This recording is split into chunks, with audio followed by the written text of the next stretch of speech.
The Giants are in the market for seeing the coach of the first club. I'm going to speak about the coaching merry-go-round a little bit later on in the program. This was interesting from Jimmy Bartell, the Giants football director, on the type of coach or indeed what they might need at the Giants going forward.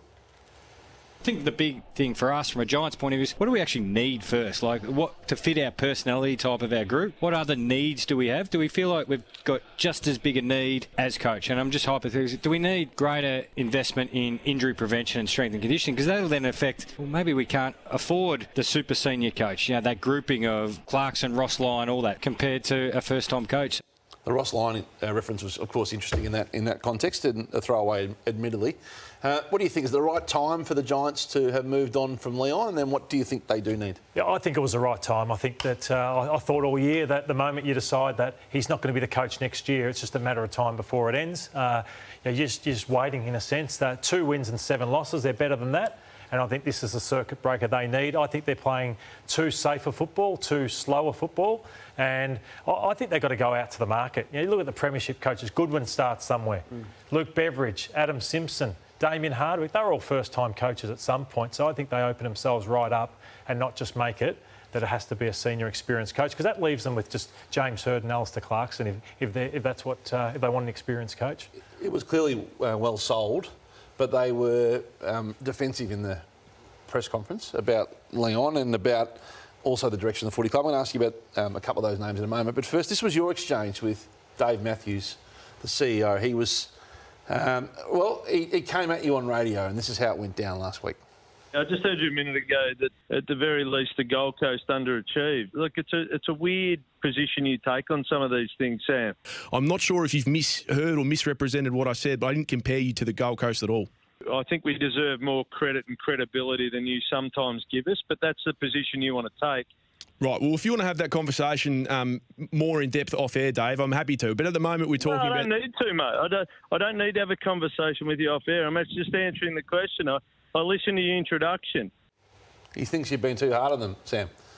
Dave's got selective hearing. He hasn't been listening the last few years. I think I've been pretty positive about the Giants. In fact, I think, Hutchie, you and I have had that argument quite a bit. Does it stem from your criticism of Dave and the Canelio deal, you think? I don't know what it stems from, to be honest. There's clearly history there. I move on from these things pretty quickly. Like, he's allowed to defend his turf, but I don't think he defended it particularly well on that occasion, personally. But, you know, he's invested. I actually opened the show by saying that since 2016, the Giants have won a final in every season apart from one, and that apart from Richmond, they've been almost one of the more successful teams in the comp. So I'm not sure how you saw that as a negative. They need a reset coach, don't they? They need someone that can align the coach as well as align the club as well as the team. Yeah, I'm interested. They're at an absolute crossroads, aren't they, as a footy club? Do you think they need an experienced coach? Yep. Well, I mean, they've wasted an era. They've had so much talent through the door. You can't say they've wasted an era when they played in consecutive prelims and then played in the grand final. You can't call that a waste. In my opinion, they had more than enough talent to win. They've made poor recruiting choices. They haven't been able to build the club and the interest in the club the way that needs to be done. And they're at a real intersection of where they go next. I think it's grossly unfair. And I'm barracking for them. I know you don't believe me on that, but I love growth. I'm a Tasmania buyer and want the Suns to succeed. But it's not getting done. It's just spin right now. We've spoken a little bit about the push for James Hird, and about a month ago I questioned the qualifications and what he has done since his time at Essendon, and he has led. I just want to compare some of the other coaches that haven't quite yet got an opportunity. So one on the right there is Adam Kingsley, 16 years experience, Port Adelaide, multiple clubs, multiple lines as coach, has worked on leadership, done coaching courses. Brett Ratten loses his job at Carlton. What does he do? Well, he stays involved in the game, and just look at the resume that he's built. Michael Voss the same, loses his job, goes to a different club, across leadership, across midfield, across coaching director. That's a long way of saying you're not a buyer on Hird. No, not one bit. James Hird would not be in the top 20 coaching candidates for the Giants, and that's the reason. Even though he's coached his own team before. Yeah, but 10 years ago. Like, look at what Brett Ratten has done, Michael Voss. You've got to stay involved, you've got to keep growing, you've got to keep developing and working on your craft and your skill set. What they will do, which everyone seems to get, is the sugar hit, which starts this weekend, which is fresh coach, let him play, someone you know well who can play with, the Mark McVeigh. What would your advice be to him if he rang you this week? Well, I just hope he does a good job, and I'm wrapped for him that he's got this opportunity, Mark McVeigh. But I just want to talk about, often you get a train wreck when you take over. You're getting a team at the rock bottom, and I look at what they've got there, and I think that they could do next year with a new coach, with what Michael Voss has done. It wouldn't surprise me if they're sitting top 4, 5 after 9 rounds next year with this talent that they've got on their list. Finn Callahan, he's just a new young guy. Tom Green, all these guys. But what I'd do if I was Mark McVeigh is I'd say we're 2-7 playing the safest football in the AFL competition. We've got talent. We're 18th for marks, playing on from marks. We kick, all we do is chip around. So we're the 17th kicking side, and we're too safe with the footy.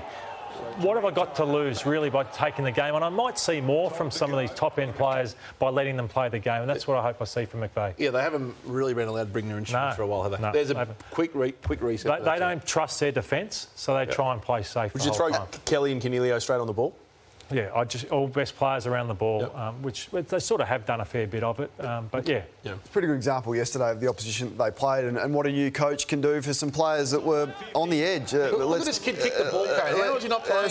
That's O'Brien. So we've spoken about him a lot on this show, but new coach comes in, plays him in the correct position, gives him some belief. All of a sudden, Jack Silvani, I wasn't sure whether how long he would be still in the game, but he's a new player, and Fisher's always had talent, but now that he's shining through as well. So perhaps what Lordo is saying, well, I know what he's saying as well, not only the stars might get a better performance, but those around the periphery that haven't felt the love will get the love, and the performance will shine through. Did it without Harry too, so it was a good step for Carlton in their build, no question. And Zach Williams, not as bad, Sam, as first thought, I think, calf rather than... Yep, high-grade calf strain, so 10 to 12 weeks. So hopefully if the Blues make finals, he'll be back. It's still like a big challenge for them, obviously, getting him right and in this team, given the investment in him.